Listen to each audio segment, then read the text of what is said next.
Nature is going to degloomify the sky over Western New York for a number of days in a row.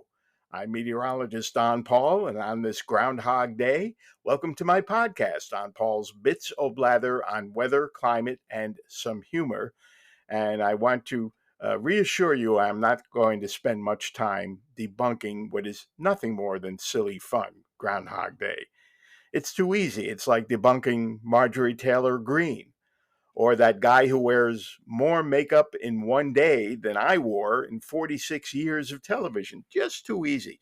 Punxsutawney, Pennsylvania has a wonderful traditional gathering every Groundhog Day morning. And no one, I don't think, maybe Marjorie Taylor, but other than that, no one takes it seriously. What does bug me considerably more than the fun of Groundhog Day is the ridiculousness, is there such a word, of the Farmer's Almanac weather forecasts. There are two different Farmer's Almanacs, and their forecasts that go out a year are scientific gibberish. In fact, they're not scientific. Chaos theory, that's the subject for another podcast episode. We will not be able to forecast whether it's going to rain in Orchard Park, New York on May the 7th on what's today's date, February 2nd. It's just not going to happen. The atmosphere is not Lego blocks. Things don't snap into place with such exactitude. How's that for a word? But if you did want to suspend disbelief and have some fun with Phil, the little quadruped, would be verifying pretty well for next week and a few days after that about his early spring thing and not seeing his shadow. Let's face it, the only shadow he would have seen this morning with solid stratus cloud overcast would be the shadows from the TV lights. Well, for next week, temperatures are going to be heading into an upward trend.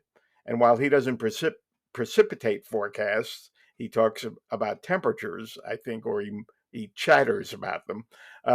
We are heading into a real thaw for several days, but it is a hiatus. It is not an early spring, and I'll explain why. First of all, let's do the near-term forecast.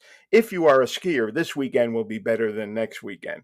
While there's no fresh powder out there, there have been some of the resorts which have done a lot of snowmaking to keep their bases up.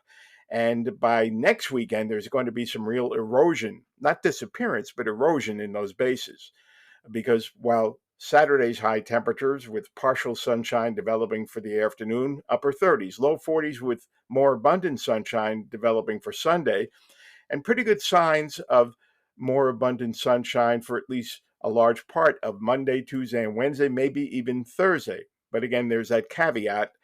At this time of the year, with the angle of the sun still low in the sky, sometimes the sun has enough trouble punching through that stratus cloud cover with its heat energy. And it's a very tough call. Lives don't depend on it. But when we get stratus clouds trapped beneath a warmer layer of air aloft under a temperature inversion, they can be more stubborn than the models indicate.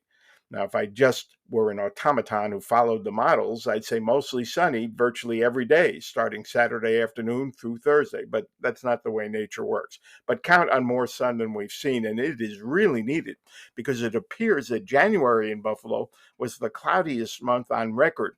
Cloud climatology is less precise than temperature, humidity, precipitation, etc. But as far as we can tell, at the airport, at least, there was some visible sunshine, not a sunny day, only 2 days out of the whole darn month. Climatologically, February is typically the second cloudiest month in Buffalo and in Western New York. And that is going to have a hiatus in verification for several days next week. How cloudy it gets for the second half of the month is a real question we cannot answer at this point. But by the time we get to Wednesday, temperatures in the mid 40s, low 50s on Thursday, mid and upper 50s on Friday, with some scattered rain showers finally showing up sometime during Friday. A very dry period as well. And then it does appear that temperatures will continue to run above average until about Valentine's Day here in Western New York. Now, at that time, the long range guidance that we use, ensembles, multiple runs of the models, are showing a ridge of high pressure, which is something like an atmospheric mountain range building up over western North America, again, all the way up to Alaska. What that does is force the Pacific jet stream to go up and over the top of that ridge and then dive down through central Canada and re enter the lower 48 over the plains, the Midwest, the Great Lakes. And so it is a high confidence forecast to tell you winter will be coming back in some measure by the middle of the month and probably through the second half of the month. It will be quite different than this next week coming up. So don't think that the plug is being pulled on skiing. It should get cold enough again for the snow guns to get going, whether or not we get additional snow from nature. What can't be foreseen this far in advance is what the polar vortex is going to do. Now, it's stretched south for one brutal week in January, giving Western New York some enormous amounts of lake effect snow, mostly just south of the city and a pretty good amount in the city too. But then the rest of December and January and going back to November have been easy peasy. What we can't tell about the polar vortex is, will it stretch to the south again during the second half of the month? I'm not seeing that much in the way of a sign of that by the 15th and 16th. But once we get beyond that, the polar vortex status can't really be foreseen for more than 2 weeks in advance. So I've seen on social media, even from a few meteorologists who are predicting it's really going to get much colder the second half of the month and into March.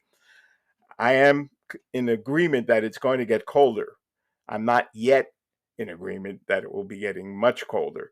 But as far as these extended range models, which really do better with temperatures and don't do well with precipitation, there are some very early signs in another model, which is not my favorite, that cooler than normal temperatures or colder than normal will persist into March as well over the eastern United States. Certainly not a lock.